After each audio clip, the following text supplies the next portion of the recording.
Welcome to the Legacy Disciple Podcast, where we attempt to normalize disciple making. I'm your host, Brian Dye. Today, I'm with Daevion Sanders. Daevion, you just turned 21 years old. How does it feel to be grown?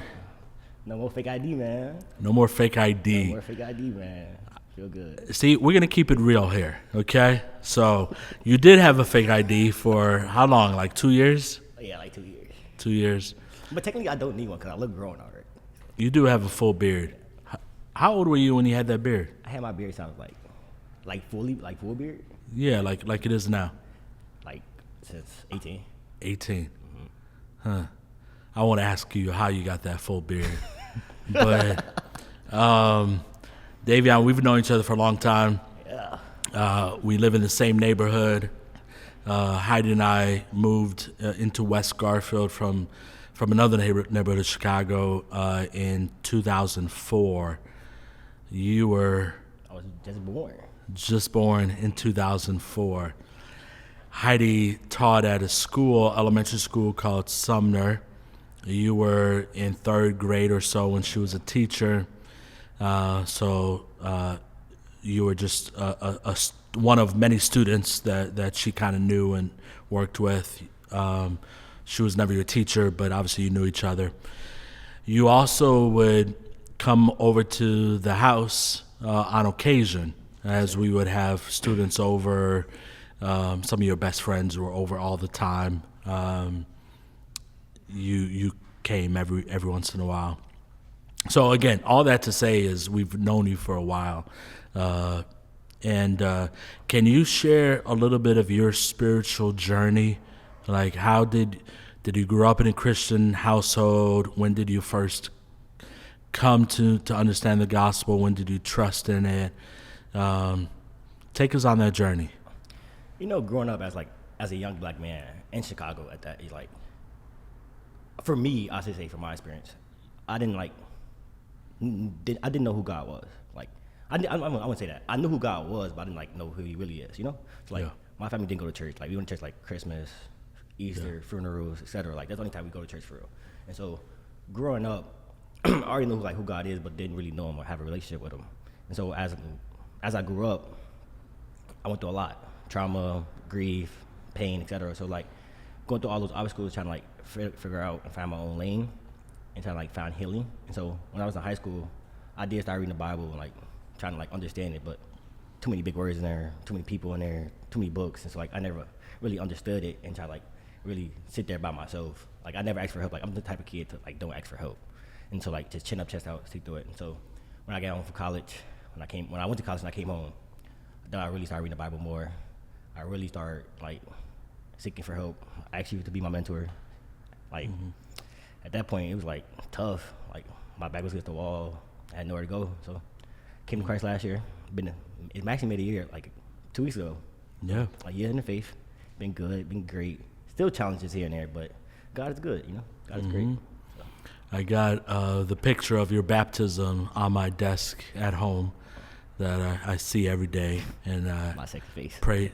I don't know about all that, but I praise God for what He's done. So again, your family, was relatively religious, right? I mean, they wouldn't claim to be atheists or anything like that.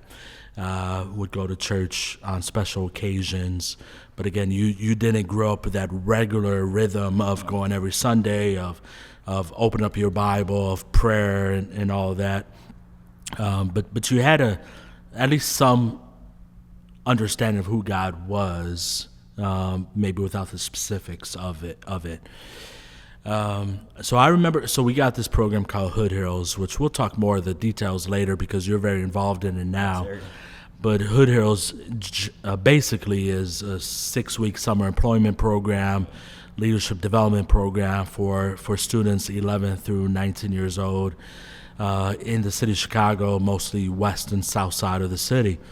And so I remember offering you a job because, again, we knew each other. And we tried to hire as many students as we could get in contact with. And so I feel like 2 summers I offered you a summer job, and you turned turned it down. Yes, sir. Why? Man, kids, working with kids, even being around kids, I was the type of, like, they want to be around them. They want to work with them. So, like, when you offer me that job to work with kids, I'm like, nah, I ain't want it. So that was my reason why. Mm-hmm. Even though, like, some of your best friends had done Hood Heroes before. Okay. So you said no for two summers or so. Last summer. No, it's something before. No. Last summer. Well, a year ago, summer of 24. No. Yeah, 2024. Hey, Offered you a job and you said yes. uh-huh. What made the difference? I just came home from college, my freshman Your first year. Of year. college. And so I needed a job. I needed money. And so I was like, I ain't gonna work at McDonald's or nothing. I ain't gonna go be a janitor or nothing. So give it a shot. So you needed some money.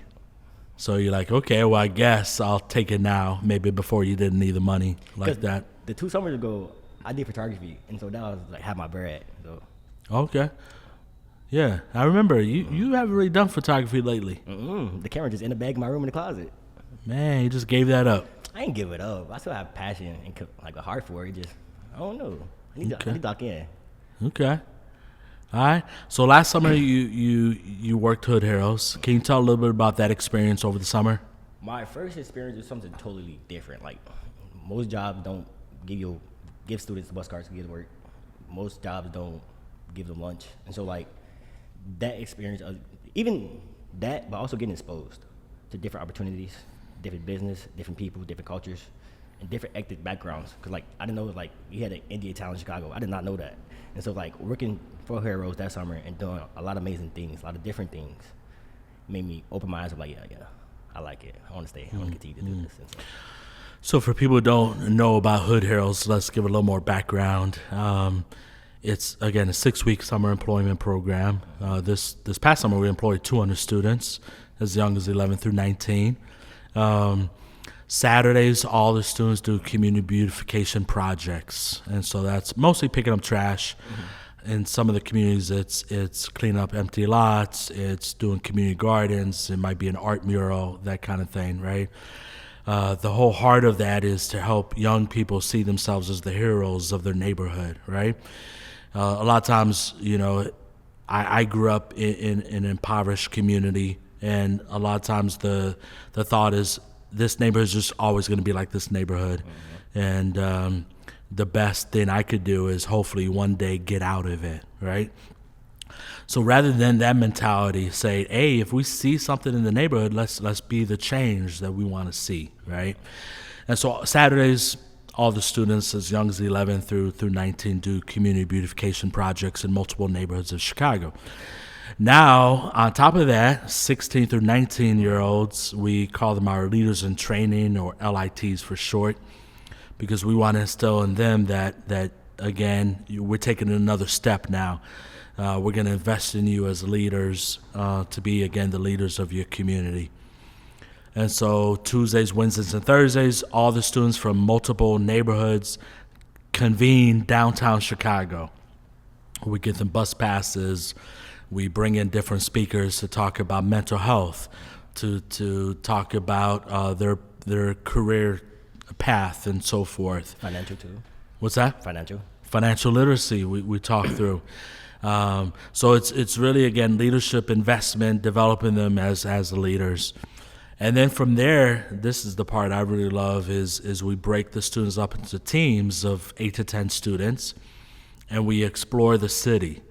So one group will go to, you said Little India, right, which is on the north side of Chicago, and they eat Indian food. They learn about Indian and Pakistani culture.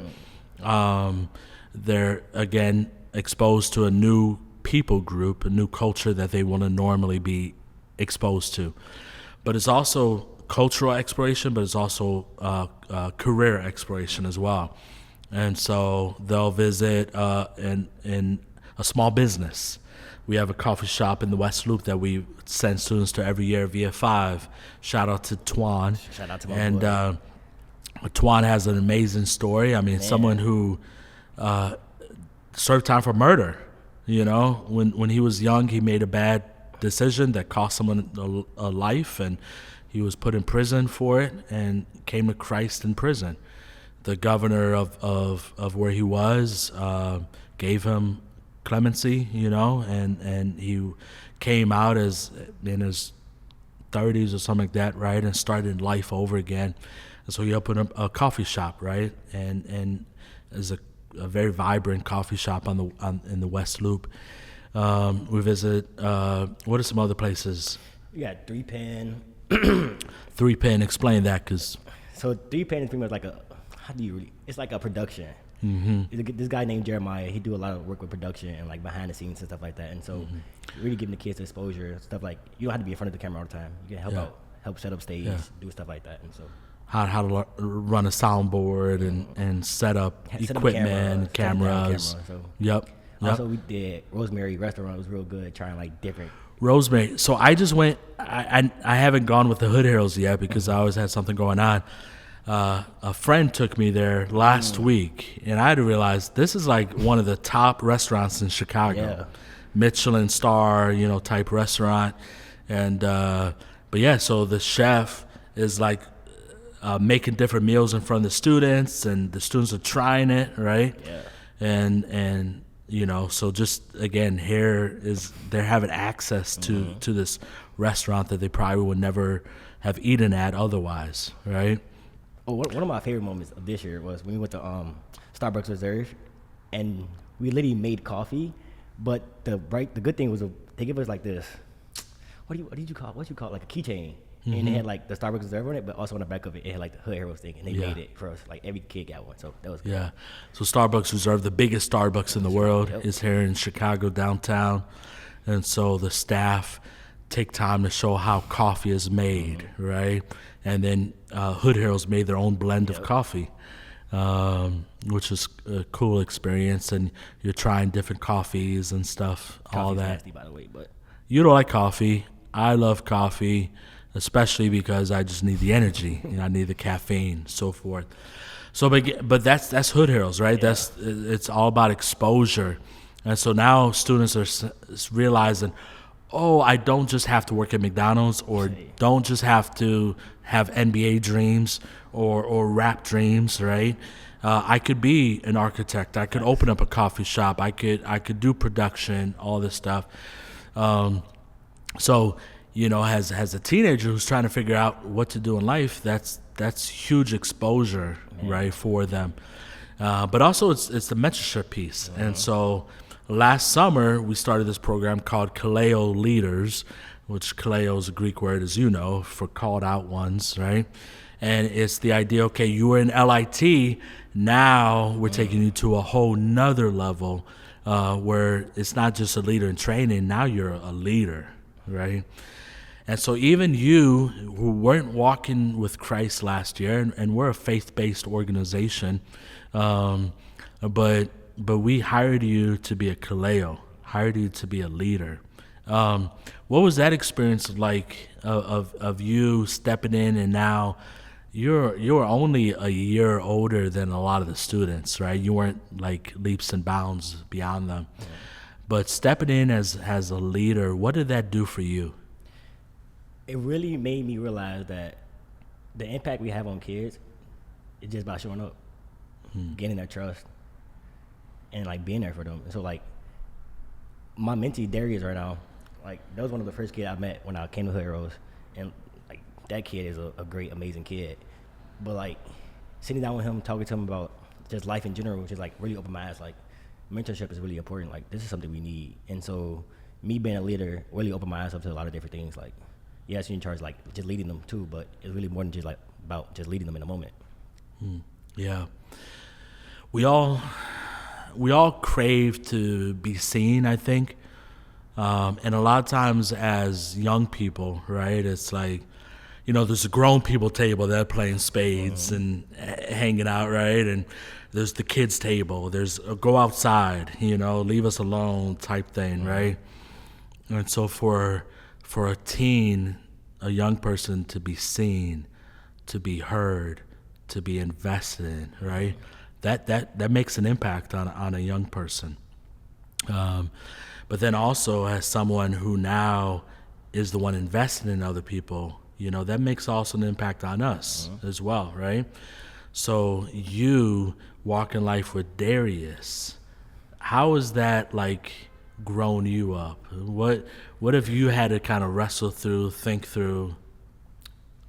Because I'm still growing, and so I'm human. We all still make mistakes, and so like I have a problem with drinking, and he knows this, and like he always on me about it. He's like, put it down, stop it. And Darius not a kid that drink or smoke, but like he always making a joke about like, so you drinking, I want to drink, and so like just seeing like little things like that. Okay, yeah, I gotta dial it back. Let me slow down. Let me do better for him, because he actually see my bad habits, and so if he see my bad habits, maybe he pick up on it. Yeah. Scripturally, there's a verse in Luke that says a student who is fully trained will be like his teacher, right? But we know this, like a child becomes like their parent in good ways and bad ways, right? A athlete on a sports team becomes like their coach, right? Like mentorship, being in this role has an effect on people. And so a lot of times it's like a mirror into our own lives. Wait, I want best for them, but am I thinking what's best for me as well, right? So let's talk about this a little bit. So last year, again, a year ago, summer, you weren't walking with Christ. You had, again, very little spiritual background, and we would ride downtown together to go meet with the rest of the hood heroes, right? And I started asking you a question that someone asked me when I was young. Hey, what's the word for the day? Which means what have you been reading? What has God been speaking to you, and so forth. And then most of the time you didn't have an answer for it because you weren't reading anything, right? And so I would just start to share something that God has been ministering to me, something I've read recently. And then one day in the middle of the summer, probably 3 weeks in or so, I'm driving a shuttle bus of students and their leaders, which you were, again, one of the leaders. And we had a half-hour bus ride to get to a site, right? I think he was going to Blue Island. Yeah, going to Blue Island. And I hear you in the back, hey, what's the word for the day? And I'm like, I almost like veered the bus off the road because I was in shock. Like, where did that come from? And you opened up a Bible app that you download on your phone, and you read the verse of the day. And then I remember Daevion saying, Daevion and Marion. And Marion saying, hey, where did you get that app? And they started downloading the app on their phone, right? And then other people started reading the verse that popped up on their phone, And where did that come from? Like, again, as someone who didn't grow up in the church, didn't grow up opening up the scriptures, like, what brought you to that point? I was around like a lot of Christians that whole summer, like the most I ever been around. And so I was reading more.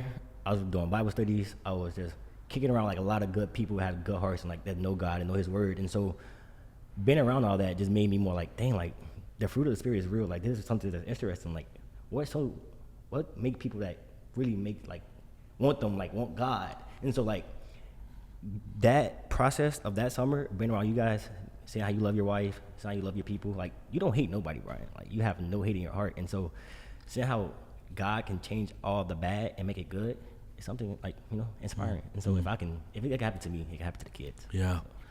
I like how you said, you talked about me, but you said you were around Christians, plural, right? And there were multiple people. Like, who are some of these other people that you were around last summer? You got my boy Jack, you got Martell, you got Darnell, you got Omar, you got Bree, Caitlin. I was around like a whole bunch of people. And I started going to church. I started going to Progressive that summer as well. So being around, just going to church regularly, not once in a while here and there, but also like every Sunday and being committed. And so it sounds like what you're saying, there's something about people's lives that you saw was different, right? And something that you aspired to. You saw something good in, right? Like, how does this person love even hard to love people, right?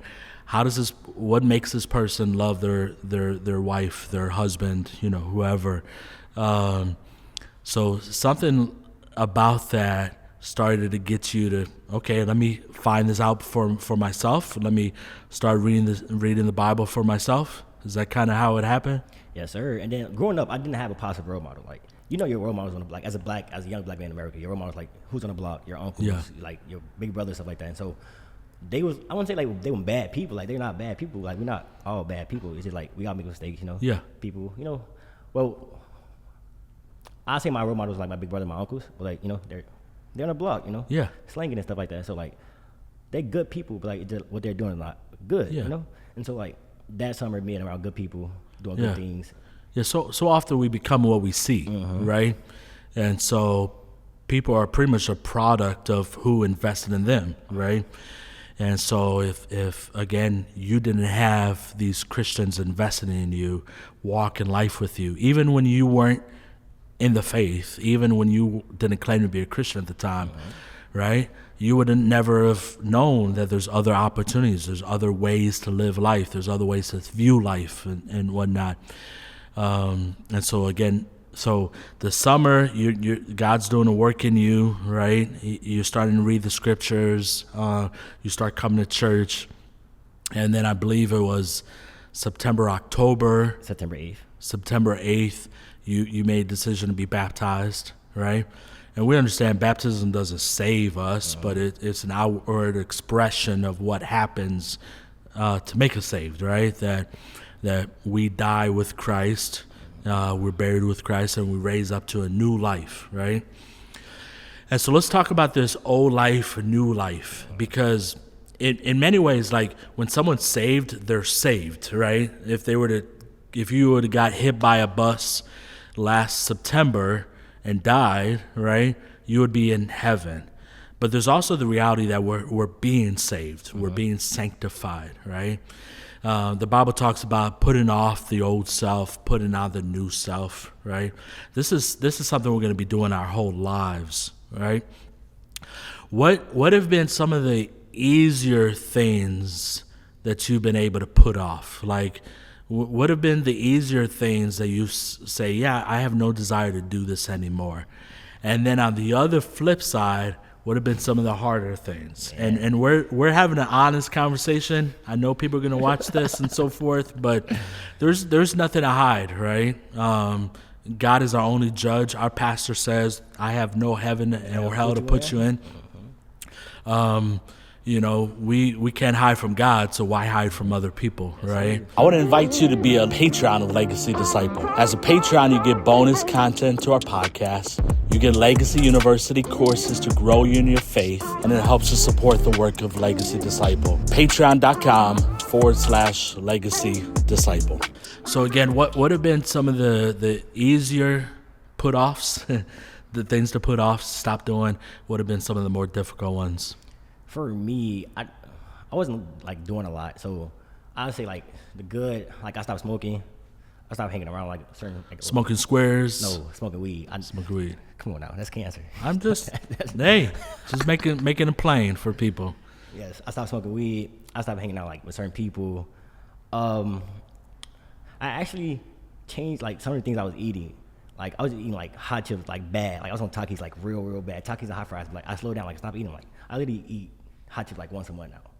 And like I stopped eating candy. What's that have to do with coming to Christ? No, because like I feel like that was like addiction. Like I was idolizing eating hot stuff. Like I literally like love hot food. Like all my food had, like it literally got to be hot. And so like I feel like I was idolizing that, and so I stopped it.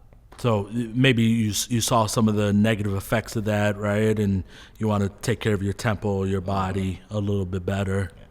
The bad, I mean, I'm still dealing with like lust, still dealing with drinking, and so those are my top two problems right now I'm dealing with. Yeah. You moved in with Heidi and I right before you got baptized, after you came to Christ, before you were baptized, and so we spent a lot of time together. I'm well aware of your struggles, your battles, right? And even some things that you're not battling, I would say, that I wish you would. And so let's talk about the drinking. Let's just pick that one to hit on.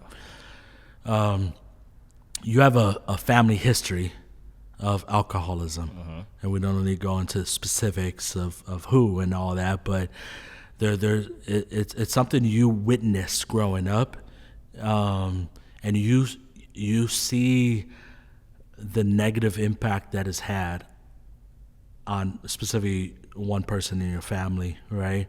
Whose liver has gone bad, right? And has life-threatening issues now, right? What would lead you to follow in the same path? Like what do you think it is about it that keeps you under its control?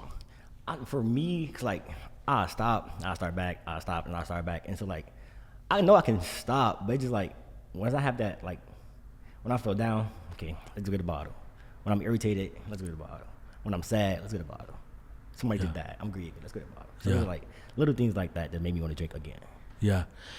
People watching this may have different views on alcohol. You know, my view is I don't think the Bible says drinking is sin. It's wrong necessarily. Jesus turned water into wine, right? Paul tells Timothy, drink a little wine to take care of your sickness and so forth. But the Bible clearly says do not get drunk with wine, with liquor, with alcohol. And that's where, becomes sin, because the Holy Spirit is the only one who's supposed to be controlling us. And when we let something else control us, and it's not just alcohol, right? It could be weed that controls us. It could be the love of money that controls us. It could be food, gluttony that controls us, right? And so nothing should control us but the Holy Spirit, but the Spirit of God, right? And we understand when we're under the influence, we say things, we do things that we wouldn't normally do or say, right? And so you hit on this, right? That when you feel, I forget how you said it, like you're going through something, the easy thing to do is turn to the bottle, right? We would call that a coping mechanism, right? Is we all go through difficulties. We have a loved one that is lost, right? We have financial issues, whatever the case may be, right? And we look for some solution in that time of grieving, right? And so there's healthy ways to cope, and there's unhealthy ways to cope, right? As a Christian, someone who's grown in your faith, and again, you're just a year in your faith for the most part. What are some of the healthy coping mechanisms that you feel like you should be doing? Like the other day when I felt like I would drink, I called what did I call? I called my brother, and I was like, I just had a bad day. Like, what should I do? And he literally just started praying for me. And I was just like, after he got done, I was like, you ain't have to do that, you know that? He's like, because I don't want you to drink. And I was like, I needed that, I appreciate that. So I didn't drink, but I like listened to music, talking to people, journaling, writing, hitting the gym. Something I could definitely start doing more. Like, I'd be so off and on with the gym, but things like that. So. Yeah. I think so. So there's some gifts that God has given us, right? Maybe a more positive way is to go to the gym, work on letting the steam out, letting this pressure out, and so forth, right? There could be journaling, right? Writing your thoughts out. You gonna say something else? Yeah, I was gonna say like also fasting. Fasting, yeah. I think ultimately, like, God wants to be the one we run to, right? Like think about the people you would call when you're going through something, right? God wants to be the one we call upon. God, as you read the Psalms, you've read Psalms before, and most of the Psalms is just David is one of the main writers of the Psalms, and it's him expressing his feelings, expressing his emotions. God, I feel abandoned. I feel left alone. I feel my enemies are having victory over me. All this. He falls into sin with Bathsheba. He has the husband killed. Like all this is, and he's cried out to God. God, you be my solution. God, you be my answer. God, you be my healing. God, you be my truth. You be my deliverance, right? And it's easier said than done, right? Because, again, sometimes it's, well, the bottle at least helps me right now for the moment to forget about this. Sometimes we could pray to God and he doesn't take away the issue, you know?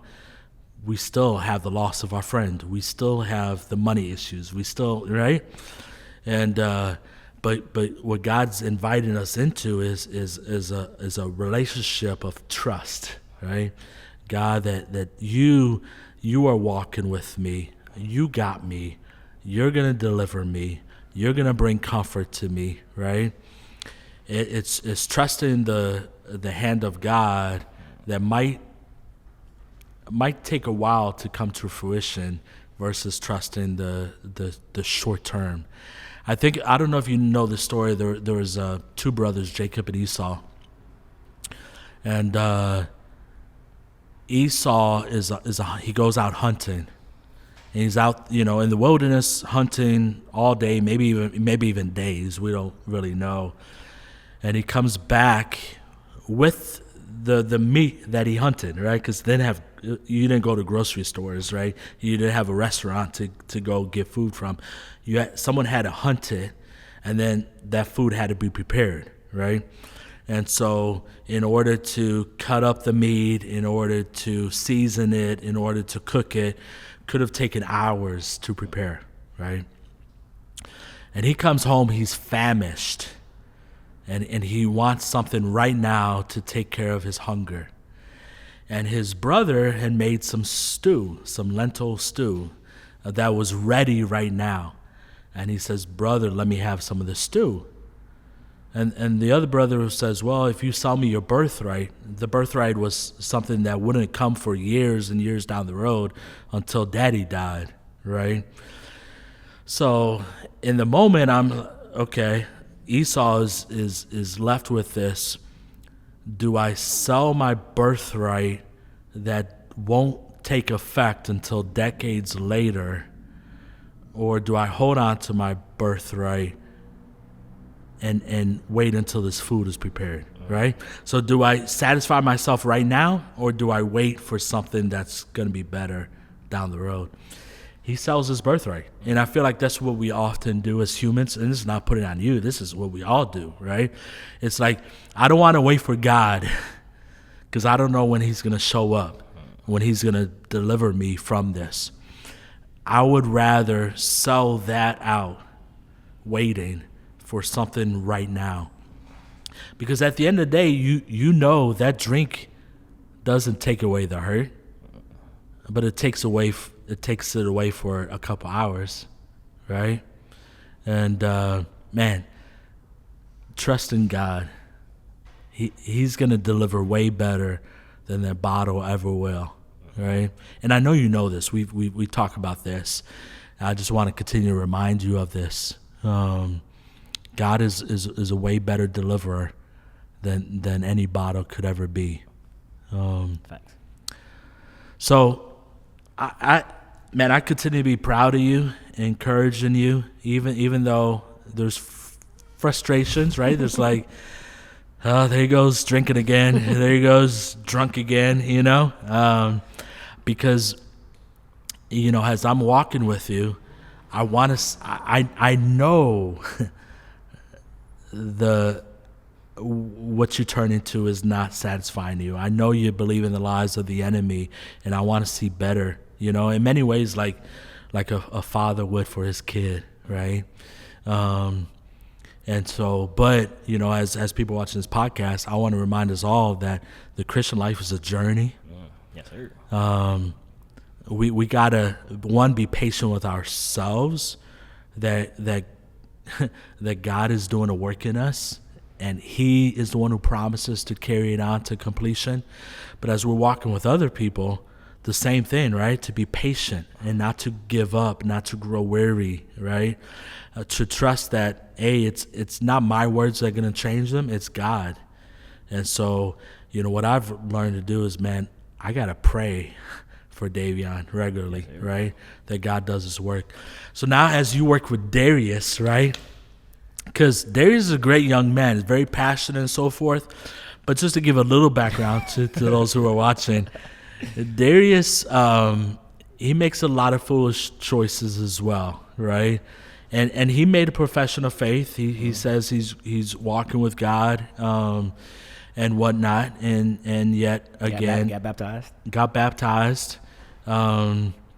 But he loves the girls. and I think at the end of the day, he loves the attention that they bring to him.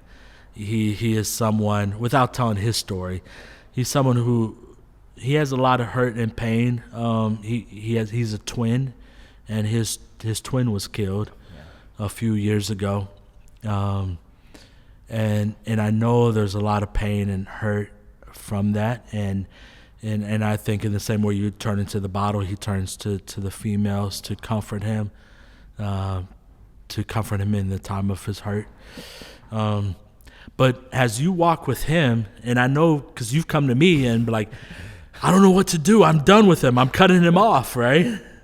Like, as you're talking to him, does that ever like come back to getting you to think about yourself? Yeah, for sure. It's like having the faith of the mustard seed and just hoping he'll catch it. And so, like, he frustrates me every single day. I promise you he does. But just seeing the little things, like seeing the little sparks, seeing the little moments, and just seeing him grow makes my day. So the little things, I'll say, for sure. Yeah. Again, like we can't control anybody else. No, we can't make the decisions for them. We can't protect them from their own harm. But yeah, continue to pray for him. Continue to be there. I know he looks up to you. He calls you all the time. He really respects you. He just didn't want to show me his grades yesterday. Yeah, and that's another area, right? It's sometimes he's not as focused in school as he should be. Continue to be there. Continue to be in his life. Man, some again sins, some temptations come out right away. They're easy to put off, and others we might go to our grave with, right? But again, trusting that God is doing the work. He's finishing it in us and those we walk with. I gave up gambling too. I stopped betting, remember? Did you? Yes. I haven't betted like in so long. You were just talking about betting yesterday. No, it was like with a person on a game, like in real life. But on the app, I haven't. Okay. And I haven't side dice. Yeah. Okay. This is encouraging, man. It's encouraging, and I hope you're encouraged by it too. Save my pockets. It is, right? Man, keep growing. Let's switch a little bit. So, we live in a neighborhood of Chicago called West Garfield Park. Mm-hmm. I've lived there 21 years. You've spent most of your life there. Your parents, your grandparents have grown up there. West Garfield is considered to be one of the more dangerous communities in Chicago. Highest per capita murder rate. A lot of heroin use, drugs. It's again a neighborhood that most people would like. Yeah, it's not a neighborhood I'm going to move to, live in, visit. There's no restaurants to go. Nobody says, "Hey, let's go to West Garfield to get some good food." Right? We got B Sam's. Don't do that. You know, Buffalo Sam's is the spot. Come on. Now. There's hood spots, okay, yes, then. but no, like you can't go sit down in Buffalo Sam's, right? The chopped chicken is something unique to Buffalo Sam's. There's Taste Buds. There's Uncle Remus. There's different spots, but it's not like a destination neighborhood, right? But you also spent some time around 11 years old to 14, so like 3 or 4 years around probably your middle school, junior high years, living on the north side in a neighborhood that would be considered safer, more restaurant options, right? All that. Can you tell a little bit about again, spending most of your life in this one neighborhood, spending your multiple years, right, in this other neighborhood, the difference that you observe in those two different neighborhoods? It's definitely a difference. I'll definitely say that because like when I moved to Logan Square, like when I first got there, I was the only black kid in my class, and I went to a Mexican school, and so that was a big change for me. I had to adapt to that, get used to that, and just like, well, I didn't have to look over my shoulder when I was in Logan Square. That felt good. That felt better. Mm-hmm. Like I You didn't didn't have to be scared. say that again. Like I didn't have to look over my shoulder. Okay, that just for those who may not understand, right? In certain neighborhood where we live, right, you kind of gotta see is the ops, or is somebody after me, right? So forth, and so in Logan Square, you felt free. Mm-hmm. Like I was a kid in Logan Square. I was always at the park. I was always out chilling with friends. It was like way more safer, way more people outside, more people together, I say, than West Garfield. Mm-hmm. But West Garfield is still a community in itself. Like just because of the violence, just because of the crime and stuff like that. My block, the way I grew up on, was like a community block, a family block. And so like my cousins stay on the corner, my grandma stay in the middle, and then we always knew somebody that stayed on the corner. And so like we always did barbecues together. We always did like family events together, spades night, game night, like no matter like what it was, we always came together as one. And so I say like West Garfield was bad, but my block made it a community. Yeah, what I always tell people is there's always going to be pros and cons, right? And sometimes we could focus on the negatives, but the beauty is the West Side. It is a neighborly area. Mm-hmm. People sit on the front porch. People know each other. People talk to each other. If I need something, I could go to my neighbor and ask them for something, right? And like when the snow, is during the winters covering our cars, people come out, they shovel their own car out, and then they help their neighbors shovel their car out, right? So it's very much like we need each other, we're dependent upon each other, we look out for each other type thing, right? Even, Heidi and I, been living on our block for 21 years, and we leave our front door unlocked because crazy work. Because we just know like no one's gonna mess with us, right? And so forth. But there is this attitude of we look out for each other, we care for each other. So what, man, as your again, you just turned 21, you just had a birthday a week ago.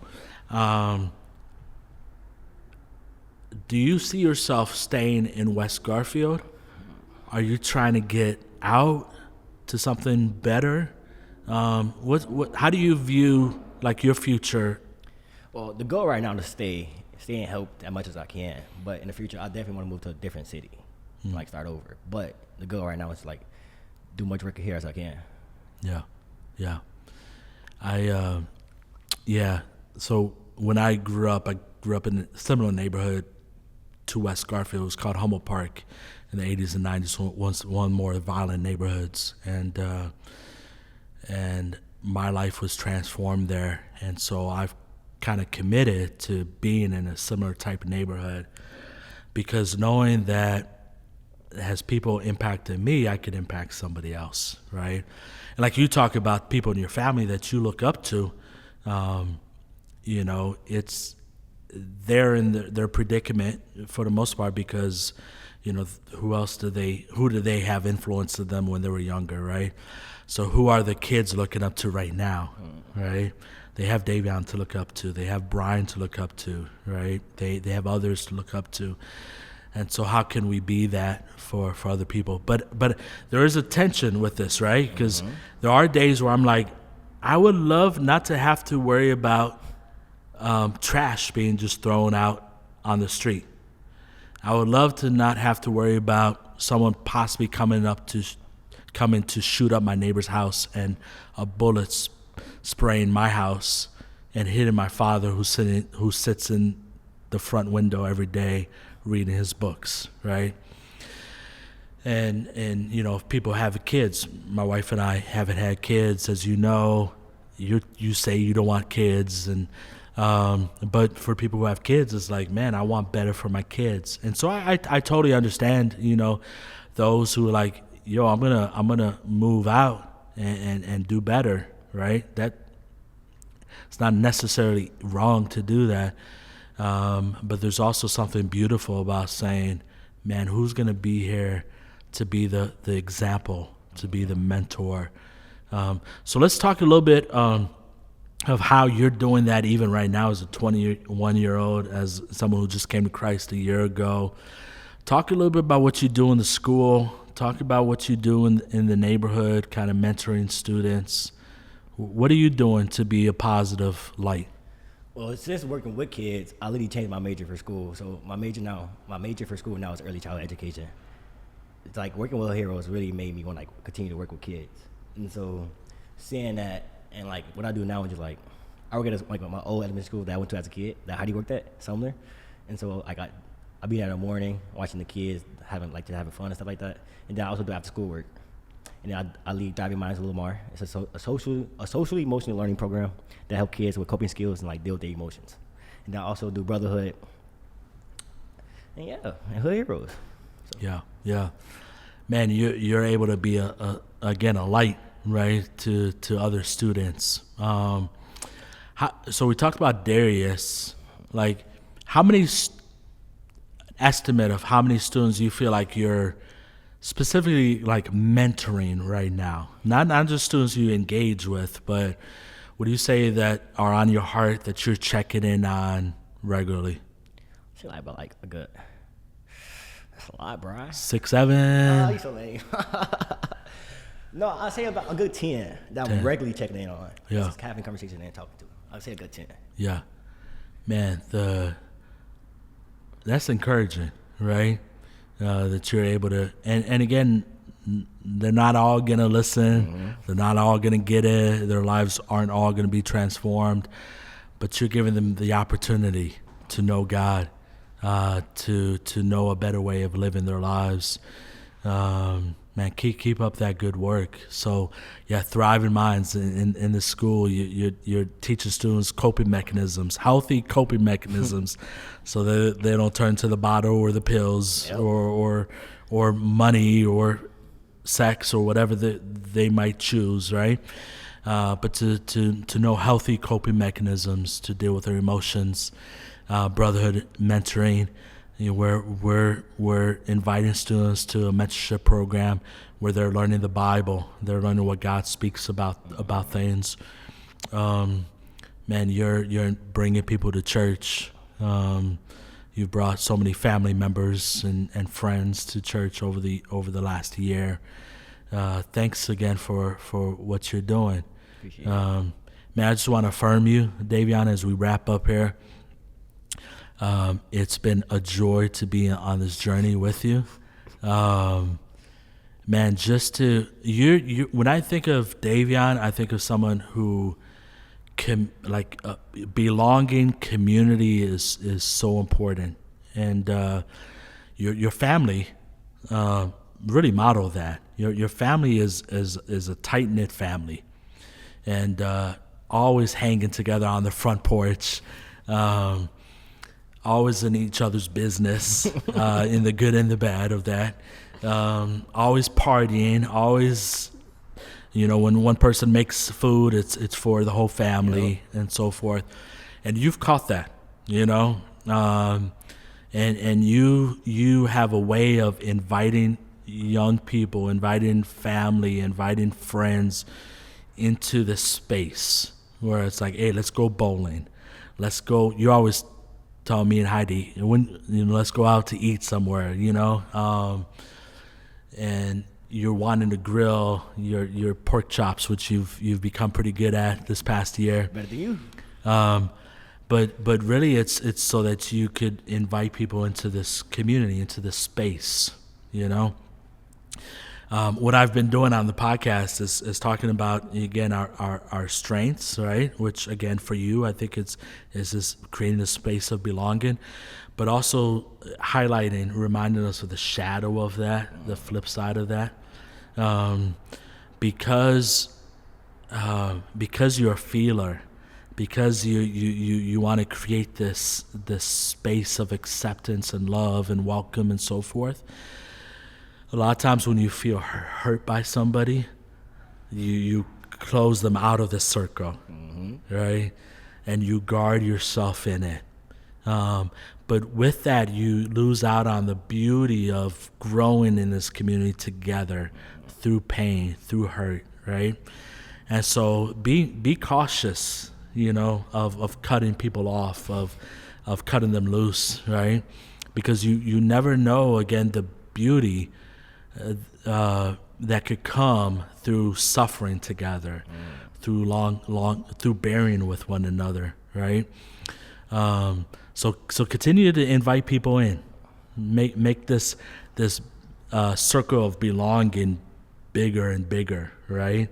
And let God use you in that way. Man, I love you again. I'm proud of you. I'm here for the long haul, for the long journey, looking to see what God does in your life in the years to come. Thanks for joining us again on Legacy Disciple Podcast. Until next time. Peace. Thank you for checking out today's episode of the Legacy Disciple Podcast. If you're interested in learning more about our ministry, upcoming conferences, or partnering with us, head to our website at legacydisciple.org. We also encourage you to follow us online at Legacy Disciple on Instagram, TikTok, and YouTube. Until next time, continue to be a disciple that makes disciples.